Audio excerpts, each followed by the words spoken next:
ఈరోజు ఖమ్మం జిల్లాలో బట్టి ఉప ముఖ్యమంత్రి గారు ఎవరైతే ఉన్నారో పర్యటన చేయబోతా ఉన్నారు.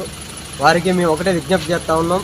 పెండింగ్లో ఉన్న స్కాలర్షిప్స్, ఫీజు రీయింబర్స్మెంట్స్ ఏవైతే ఉన్నాయో తక్షణం వాటిని విడుదల చేయాలని, ఖమ్మం జిల్లాలో యూనివర్సిటీని ఏర్పాటు చేయాలని, ఈ తెలంగాణ రాష్ట్రంలో కాంగ్రెస్ ప్రభుత్వం ప్రజాపాలన అంటూ విద్యా వ్యవస్థను మొత్తం కూడా రాష్ట్ర వ్యాప్తంగా నాశనం చేసిన పరిస్థితి కనపడతా ఉంది. విద్యాశాఖ మంత్రిని కూడా ఇంతవరకు నియమించని పరిస్థితి కనపడతా ఉంది.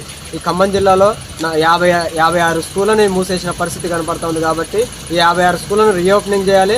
గురుకులాలు ఏవైతే ఉన్నాయో తెలంగాణ రాష్ట్ర వ్యాప్తంగా 1250 గురుకులాలు మూసేశారు. వాటిని కూడా తక్షణం రీఓపెనింగ్ చేసి విద్యారంగ సమస్యలను పరిష్కరించాలని చెప్పి సందర్భంగా వారిని మేము డిమాండ్ చేస్తాను.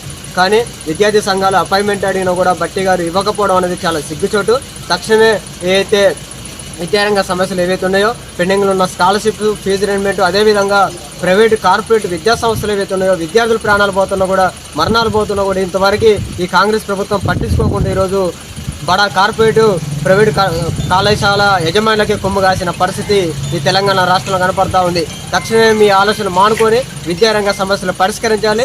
పేద విద్యార్థులకు రావాల్సిన స్కాలర్షిప్స్, ఫీజు రీయింబర్స్మెంట్ ఏవైతే ఉన్నాయో వాటిని విడుదల చేయాలని చెప్పి సందర్భంగా వారిని మేము డిమాండ్ చేస్తాను. విద్యారంగ సమస్యలు పరిష్కరించే రాష్ట్ర వ్యాప్తంగా పెద్ద ఎత్తున పీడీఎస్ విద్యార్థి సంఘం ఆందోళన కార్యక్రమం తీసుకుంటామని చెప్పి సందర్భంగా ఈ జిల్లాలో ఉన్న 3 మంత్రులను హెచ్చరిస్తా ఉన్నాం. నా పేరు మస్తాన్, పీడీఎస్ జిల్లా కార్యదర్శి.